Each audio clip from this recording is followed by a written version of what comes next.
सारा प्रणाम। आप देख रहे हैं सहारा समय मेरे यानी नवजोत सूदन के साथ। स्वागत है आपका हमारी खास पेशकश में। आज हम बात करेंगे वैक्सीनेशन की। विश्व स्वास्थ्य संगठन ने कोरोना वायरस संक्रमण के खिलाफ वैक्सीनेशन की रफ्तार के लिए भारत की तारीफ की। डब्ल्यूएचओ के दक्षिण पूर्व एशिया के क्षेत्रीय निदेशक डॉक्टर पूनम खेत्रपाल सिंह ने कहा कि भारत ने कोरोना टीकाकरण में अभूतपूर्व गति हासिल की है। उन्होंने कोविड-19 की वैक्सीनेशन को रफ्तार देने के लिए भारत को बधाई दी।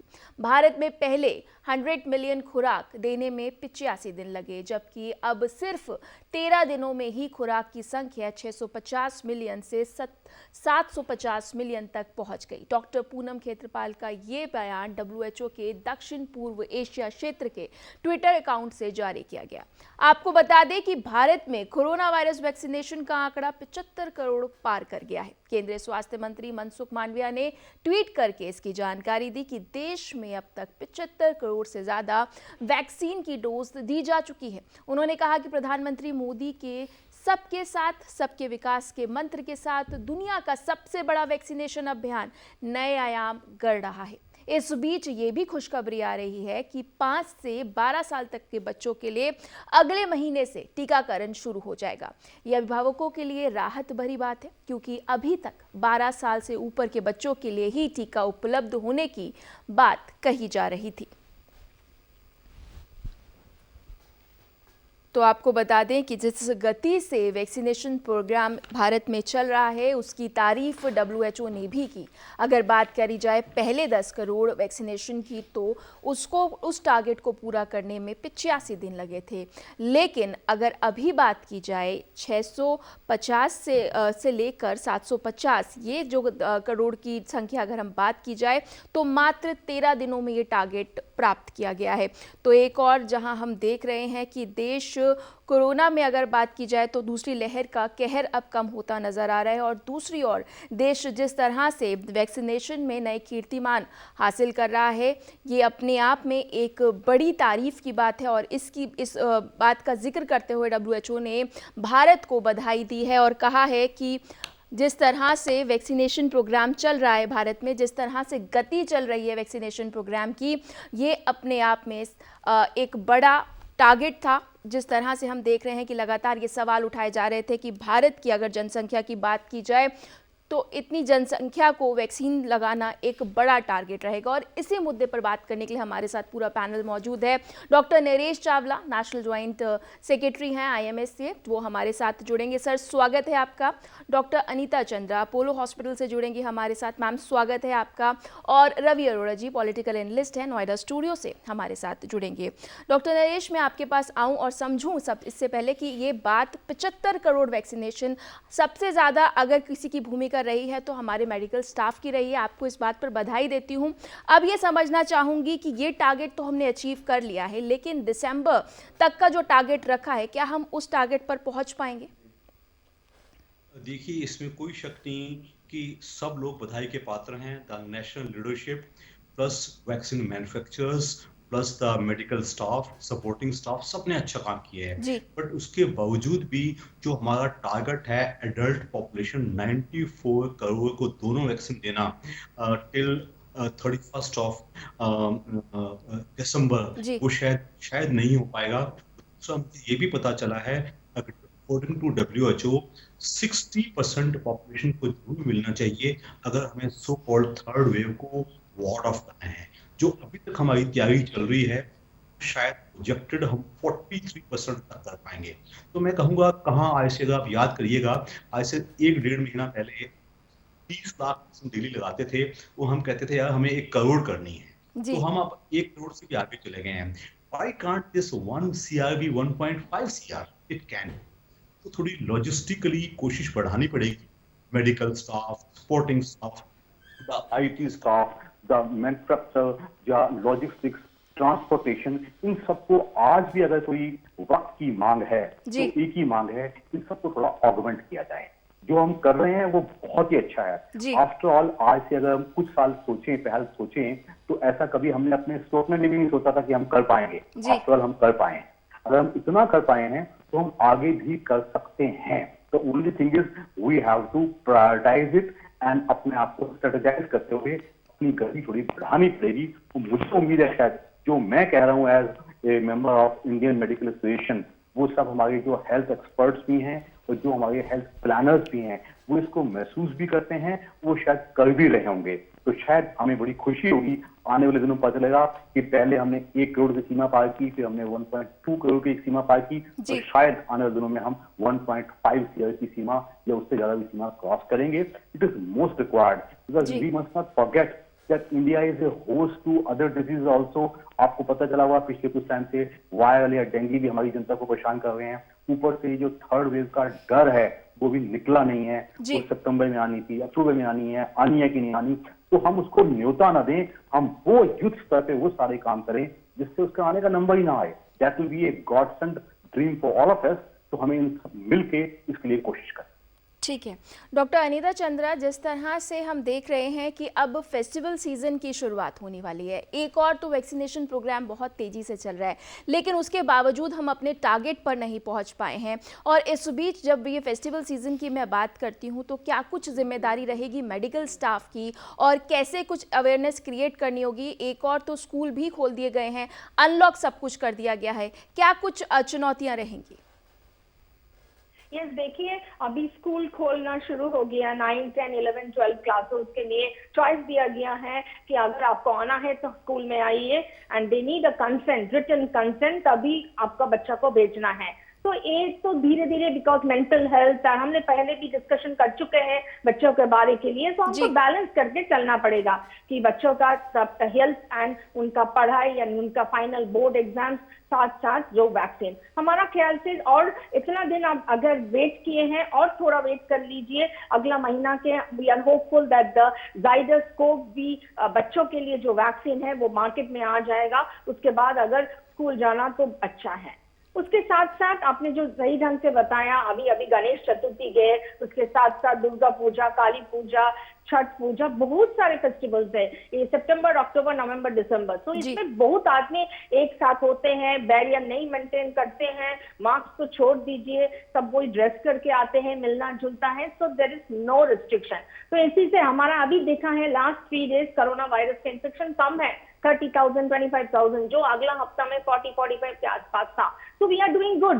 वैक्सीनेशन आपने जैसे बताया हम लोग तेजी से बढ़ रहा है, बट अगर वी लूज आवर गार्ड, ये अगर फेस्टिवल मनाना शुरू कर दिए हैं और आदमी आपस में मिलना लगे without barrier, without covid appropriate, then दोबारा ये फिगर्स ऊंचा हो जाएंगे और बढ़ते रहेंगे। अभी आर फैक्टर थोड़ा कंट्रोल में है, जो हमको बोलते हैं इन्फेक्टिविटी फैक्टर, वो भी ज्यादा बढ़ते रहेंगे, तो everything will go out of our hand. And as a medical fraternity हम 2 चीज बताना चाहते हैं दर्शकों को लिए कि हमको I think we also need a third dose booster. अभी it's not approved in India, it is approved in US for a section of the society, but हमारे लिए भी जरूरी है। जैसे हमारा last dose I took it in February and almost 7 months, पता नहीं है एंटीबॉडी का titer, and every day we are expose with patient, एक है। और हम सबको बताना चाहते हैं कि ऐसा कुछ मत करिए कि हमारा जो कंट्रोल रेट है इससे हम निकल जाए, बिकॉज हेल्थ केयर वर्कर्स हम लोग इतना काम करके we are like we have so much load, not only covid load, उसके साथ साथ दूसरा पेशेंट्स को भी देखना। I am cancer specialist,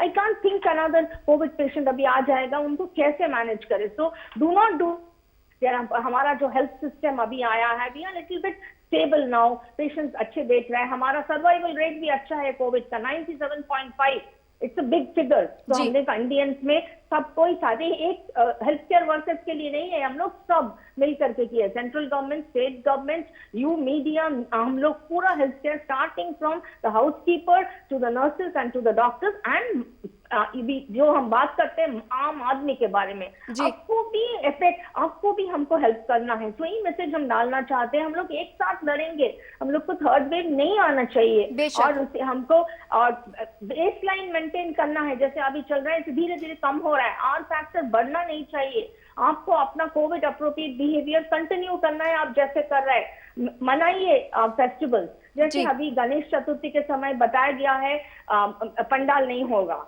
okay, 100 से ज्यादा के आदमी वहीं पे नहीं आना है, एग्जीबिशन नहीं होना है, अपने जाओ पूजा करके घर पे रहो और लिमिटेड रेस्ट्रिक्शन घर पे बनाओ, उसमें कोई दिक्कत नहीं है, बट बाहर पे भीड़ नहीं बनाना है। उसी हिसाब से दुर्गा पूजा कलकत्ता से है, बहुत भीड़ होते हैं वहीं पे, तो उसी हिसाब से पंडा लास्ट ईयर वो लोग बहुत बढ़िया कंट्रोल किया है वेस्ट बंगाल गवर्नमेंट, उसी हिसाब से इसी बार भी फेस्टिवल बनाना है, अपने घर पे बनाइए, सबके साथ बनाइए, बट बाहर इकट्ठा हो करके स्प्रेड मत करिए, because we will not be able to control. और काफी देशों में थर्ड वेव का पहला लहर शुरू हो चुका है WHO का, साथ साथ महाराष्ट्र एंड केरला में केसेस थोड़ा ज्यादा हैं, तो उसी हिसाब से please take care so that we don't get into the third wave. हम लोग थर्ड वेव नहीं चाहिए। जी बेशक।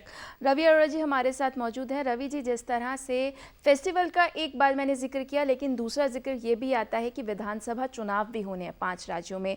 अगर पॉलिटिकल लीडर्स की अगर हम बात करें तो जिस तरह से हमने देखा था कि रैलियां की गई थी और उस पर सवाल उठे थे, इस तरह की गलती ना दोहराई जाए। लेकिन अगर मैं वैक्सीनेशन प्रोग्राम की बात करूँ तो कई सारे मिथ हैं ऐसे जो इंडिया ने तोड़े हैं। हम देख रहे थे कि वेस्टर्न कंट्रीज़ की हम बात करें तो हम कहते थे कि बहुत डेवलप्ड हैं, लेकिन उन सब को पीछे छोड़ते हुए भारत ने एक रिकॉर्ड बनाया है, तो अब लापरवाही की गुंजाइश नहीं है।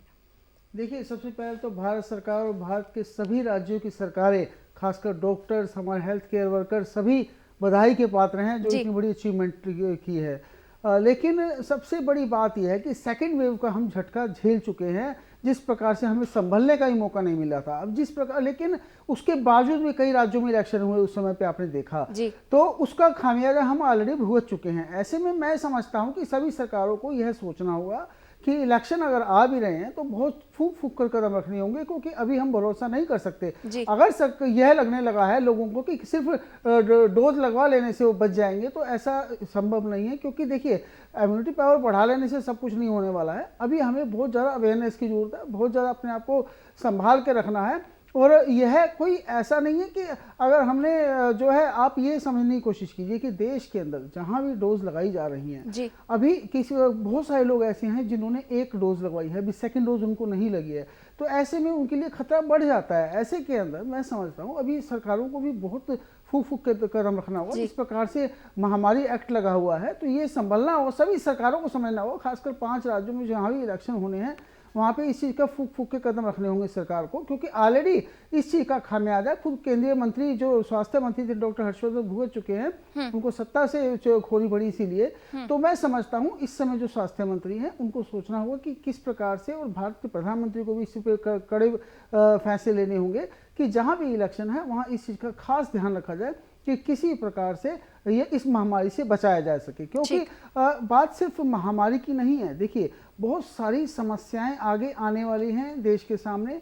अभी बेरोजगारी की समस्या से भी लड़ना है देश को, और भी बहुत सारी समस्याएं सामने आएंगी। तो ऐसे में मैं समझता हूं कि अभी बहुत फूक के कदम रखना है। जिस प्रकार से अनलॉक कर दिया गया है, और आप देख रहे हैं देश की सभी बड़ी मार्केटों के अंदर सब कुछ ओपन हो चुका है, और खासकर स्कूल खोलने की जिस प्रकार से तैयारी चल रही है, तो मैं समझता हूँ जरा फूक फूक के सरकार को कदम रखने चाहिए, जल्दबाजी करने का भी कोई फायदा नहीं। ठीक है डॉक्टर नरेश, जिस तरह से ये बार बार जिक्र किया जा रहा है कि वैक्सीनेशन हेजिटेशन अगर बात की जाए, अब उस तरह से नहीं नजर आ रहा है, क्योंकि लोग लाइनों में नजर आ रहे हैं। लेकिन फिर भी अगर बहरूपिया ये वायरस है तो इसको लेकर बहुत सारी ऐसी एक प्रॉब्लम हम सॉल्व करते हैं, दूसरी खड़ी हो जाती है। बूस्टर डोज की बात की जा रही है मेडिकल स्टाफ के, और साथ साथ जिस तरह से ये अगर बात की जाती है वायरस अपना रूप बदल रहा है, तो क्या कुछ हमारी जिम्मेदारी रहेगी किस तरह से वैक्सीनेशन के प्रोग्राम के साथ साथ, और क्या कुछ हमारी जिम्मेदारी रहेगी जो सरकार को करना होगा ताकि तीसरी लहर को रोका जा सके?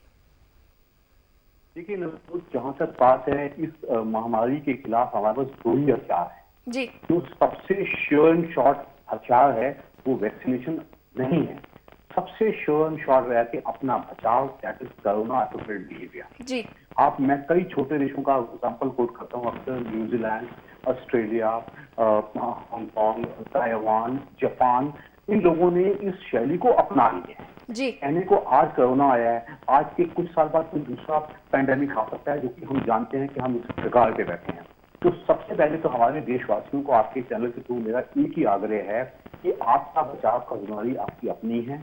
इसलिए कोरोना को दे दो, इसमें वही छोटी मोटी 5 चीजें आती हैं। घर से बाहर निकलो तो मास्क पहनो। मैंने हजारों लाखों लोग ऐसे हैं कि वो मास्क को ना ऐसे यूज किया हुआ है, लटक रहा है जी। तो कोई फायदा नहीं है। It has to be a tightly fitting mask, और फ्रेश मास्क, तो सस्ती चीज है, बहुत सस्ता मिलता हो गया।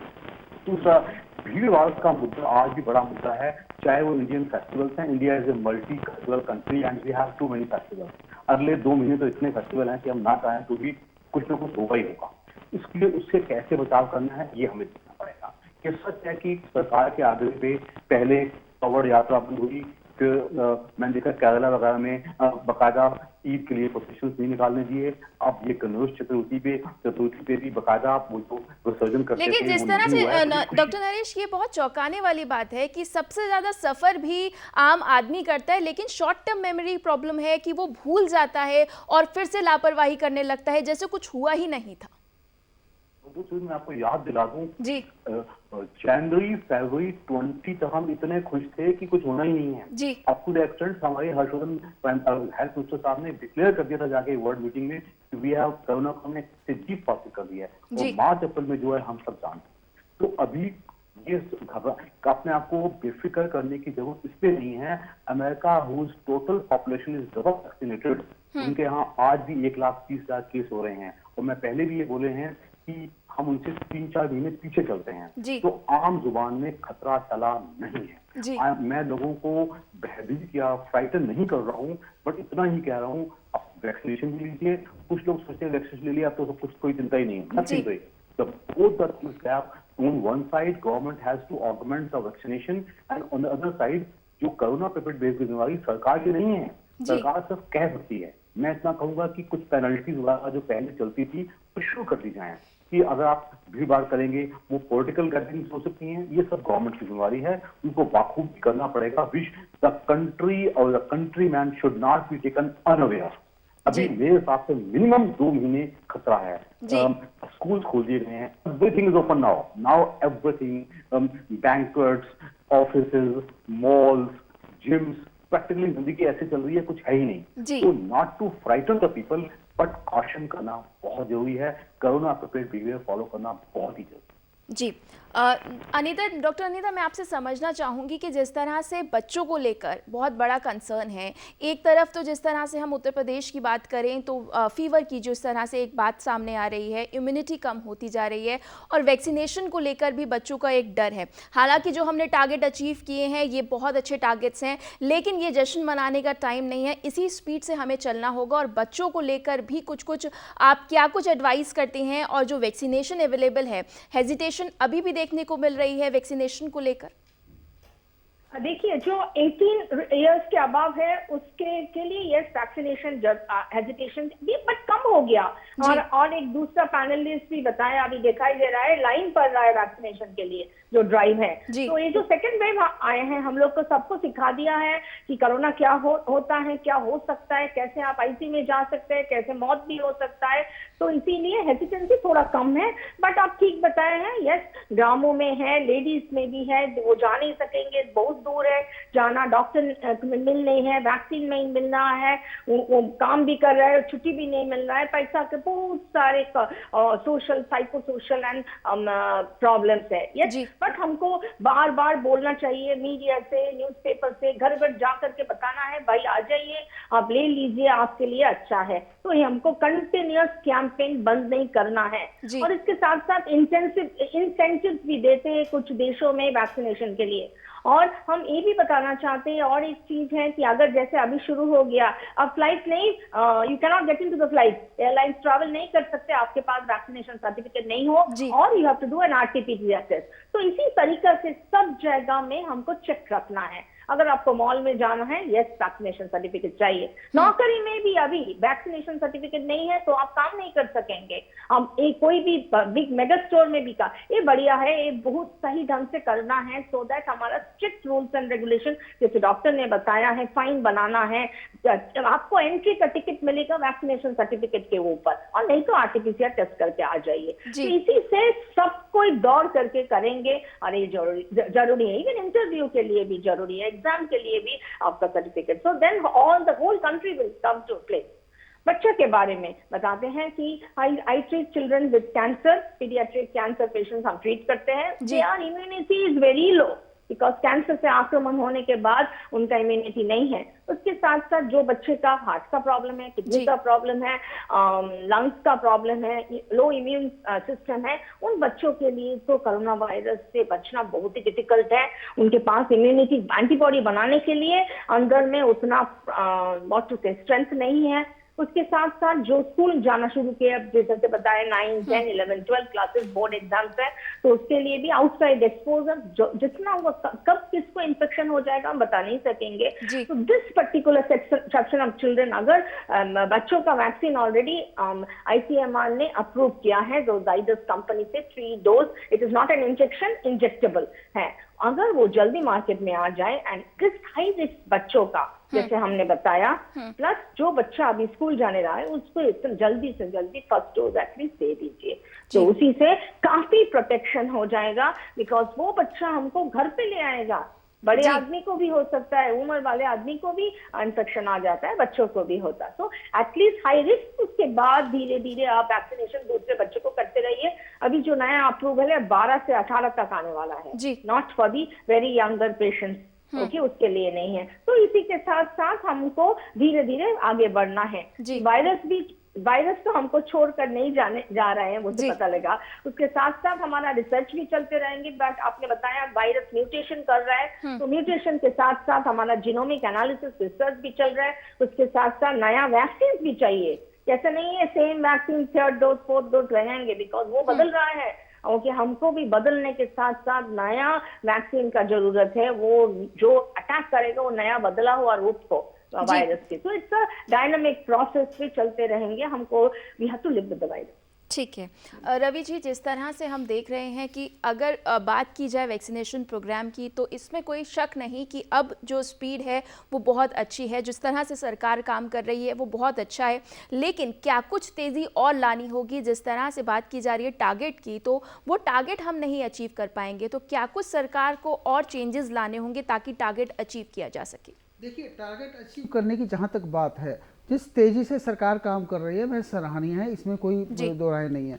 पर सबसे बड़ी बात यह है कि असली चुनौतियां अब शुरू होंगी, क्योंकि अब वो इलाके जो दुर्गम इलाके हैं, स्लम एरियाज हैं, या आप देखेंगे सुबह पीक जो हॉर्स होते हैं उसके अंदर लंबी लाइनें होती हैं, लेकिन उसके बाद जो हैंड टू माउथ लोग हैं वो अपने काम पे निकल जाते हैं। ऐसे लोगों को अवेयर करना, अपने तक खींचना, सेंटर तक खींचना, और सबसे बड़ी बात मैंस पावर की जो कमी है उसको पूरा करना बहुत मुश्किल हो जाता है, क्योंकि खासकर दुर्गम इलाकों में जहाँ दूर दराज के इलाके, दूर दराज के गांव हैं, वहां तक पहुंचना सरकार पूरी तरह से कोशिश कर रही है और सभी राज्य सरकारें पूरी सहयोग कर रही हैं, लेकिन उसके बावजूद वहां तक पहुंचना, क्योंकि देखिए जो टारगेट सरकार ने अब तक पूरा किया है उसके अंदर सरकार की अवेयरनेस का बहुत बड़ा रोल रहा है, लेकिन अब जो रोल रहेगा, जो आगे का काम है, वो थोड़ा सा मुश्किल होता चला जाएगा। लेकिन क्योंकि उस टारगेट तक पहुंचना अभी थोड़ा दूरी, मैं समझता हूँ टाइम लगेगा उसके अंदर, क्योंकि वहां तक पहुंचने के लिए बहुत सारी अभी समस्याएं, ये वो लोग रह गए हैं अब जो कहीं ना जो लेना ही नहीं चाहते हैं, जो लेना ही नहीं चाहते, कहीं ना कहीं कुछ धारणाओं से जुड़े हुए हैं, कुछ सोशल मीडिया के अंदर कुछ मैसेजेस आ रहे हैं, उनको देखकर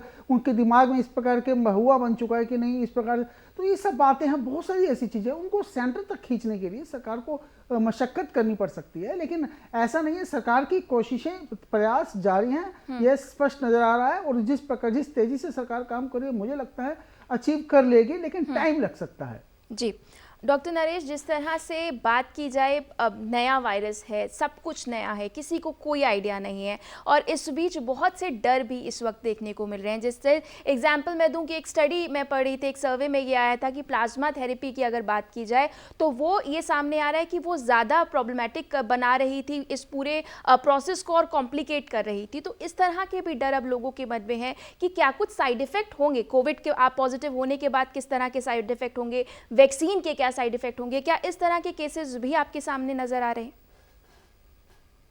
पहले तो मैं पिछली बात को कंप्लीट कर दूं कि अब वो स्टेज आ गई है कि जो पोलियो, जैसे हमने पोलियो पल्स पोलियो किया था, इसके लिए भी हमें होम टू होम सर्वे भी करना पड़ेगा, और कुछ स्पेशल के पास भी जाना पड़ेगा, खाली लाइनों वाला काम भी एक साथ चले, और कुछ स्पेशल, कुछ मुझे मालूम it is not vaccine hesitancy, ये थोड़ी सुस्ती है, मुझे क्या जरूरत है, मैं नहीं बचते था, तो इस हेजिटेंसी को हमें दूर करना पड़ेगा। Coming to your specific question, ये सच है, कमिंग फर्स्ट जो ये प्लाज्मा थेरेपी थी वो उसको टोटली हटा दिया गया है। दो ही चीजें हैं जो पक्की हैं, जो कुछ ड्रग्स पहले पक्की थी उनके भी खिलाफ बोला जा रहा है, क्योंकि जो ट्रायल्स कहते हैं कोई बहुत ज्यादा फायदा नहीं होता। दो ही चीजें हैं, एक ऑक्सीजन और एक स्टेरॉइड्स। अब स्टेरॉइड्स की भी दूसरी मुसीबत है, स्टेरॉइड जो ओवर यूज हुआ है उसके बहुत नुकसान हुए हैं, म्यूकोरमाइकोसिस के हमने तो ये सच है, नए जब कोई नया वायरस आता है जो मेडिकल कम्युनिटी की ऑनलाइन लर्निंग करती है, हम भी कोई चाहे वो WHO हो, चाहे वो ICMR हो, कोई शॉर्ट ट्रीटमेंट नहीं कहा जा सकता, क्योंकि जैसे जैसे trials होते हैं हमारी समझ भी बढ़ती है। तो आई एम श्योर हम सेकेंड वेव के एक्सपीरियंस से पहले से ज्यादा वाइज हैं। तो जहां तक आपका वैक्सीनेशन नुकसान तो नहीं हो रहा, साउथ से कोई नुकसान नहीं हो रहा। वैक्सीन से अगर हमें पूरा बचाव भी नहीं मिलेगा तो इतना बचाव जरूर मिलेगा कि हमें आईसीयू जाना पड़ेगा, हमारी मौत नहीं होगी। तो ऐसी vaccination is the only positive thing, but it has to be changed by genome sequencing. हमारी वैक्सीन बदलनी चाहिए और वो कितनी तेजी से बदली जाएगी वो आने वाला समय बताएगा, because virus is a smart virus, it changes very fast. तो हमारी जो वैक्सीन को बदलने की जीनोम सीक्वेंसिंग की जो डायनेमिक्स है वो भी काफी तेज होनी चाहिए उस हिसाब से। अब कितना हम कर पा रहे हैं, obviously it is a huge challenge, हम किसी को दोष नहीं दे सकते। It is a whole corona pandemic is a huge challenge to the medical community, to the whole world, everywhere. हर लोगों को, ये नहीं कि हमें दिखते आ रहे हैं, even western civilize world, America, Europe, हर जगह दिखते आ रही है। तो आई एम श्योर अगर हम पॉजिटिव रहेंगे तो अपना सब कुछ कॉपरेट करेंगे तो आने वाले दिन हमारे अच्छे होंगे, ऐसी हमारी सोच भी है। तो ऐसे हम सब मिलकर करेंगे। It is not a one person task. The national government, state government, district administration, NGOs, Indian Medical association, जो मेनली अगर आप ध्यान देखिए तो फर्स्ट वेव में हमारी सबसे बड़ी मदद NGOs ने की। आज भी NGOs को हमें कॉन्फिडेंस में लेना चाहिए। NGOs का मतलब क्या आता है, जो लोग इच्छा से वॉलंटरी कोशिश करते हैं उनमें ज्यादा दम भी होता है, इच्छा भी होती है, वो काम भी अच्छा होता है। ये सब मिलकर करेंगे तो आई एम श्योर आने वाले दिन हमारे अच्छे अवश्य होंगे। ठीक जी, जिस तरह से आप डॉक्टर नरेश आपने बताया कि क्या कुछ हम कर सकते हैं, सबका साथ सबका विकास का जो मंत्र है उसी मंत्र के साथ अगर हम चलते हैं तो कहीं ना कहीं ये टारगेट भी हम अचीव कर लेंगे। डॉक्टर नरेश आपका धन्यवाद हमारे साथ जुड़ने के लिए। डॉक्टर अनीता आपका भी धन्यवाद तमाम महत्वपूर्ण जानकारी के लिए, और रवि जी आपका भी धन्यवाद तमाम महत्वपूर्ण जानकारी के लिए। तो कहीं ना कहीं असंभव को संभव करता दिखा रहा है भारत ने, जिस तरह से ये वैक्सीनेशन प्रोग्राम चलाया है। ना केवल भारत बल्कि WHO भी कायल हो गया है हमारे मेडिकल स्टाफ का, जिस तेजी से ये काम किया जा रहा है। तो इस खास पेशकश में इतना ही। सहारा बना।